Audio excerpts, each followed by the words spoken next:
Oh. Botol nak lagi? Botol tak sil Bawa je kira kan kalau Kalau tidak senang kita buat kerja, kita cokeh. Gitu. Kalau dia cokeh, nak isi balik longgar. Kira botol. Botol tak ada harga mana. Kita terpaksa kemas-kemas. Iyalah. Kalau penuh solo lagi, baru RM50. Bawa 50 je penuh slow lagi. Solo lagi. Habis ni setakat solo lagi tu, tak ada sebulan. Tak ada sebulan penuh dah slow lagi. Solo lagi.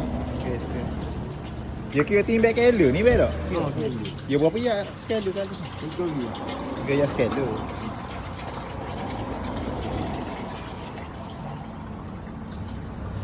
Oh, sudah molek RM5. Banyak juga boleh kalau gitu. Botol penuh. Oh, kalau orang marinir botol ke apa semua ya. Daripada duduk buai saja tu baik ipu-ipu. Iyalah. Lepas tu gimana weh minyak-minyak ni lah? Atau kopo kelek, Espoko Euro.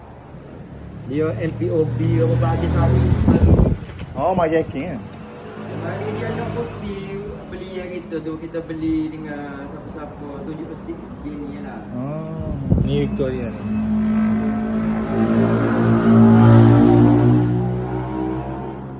Nak penuh belakang ni berapa weh?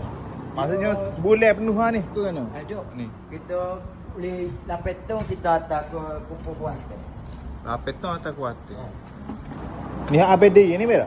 Ada. Dok kerja ke ah? Kerja ke. Kau ni modal besar. Modal besar. Oh kita saja setakat 3-4 ribu sebulan sehari. Buat bayar korek. Bayar. Lepas tu kalau total semua ni dekat 20 ribu sehari. 20 ribu sehari. Kuantai ada, Terengganu ada, Tanah Merah ada, Gua Musel sini.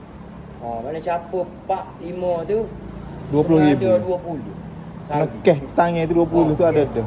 Kes tangnya sehari. Masih belah. Ketah kau ni. Belah. Belah masih belah. Belah.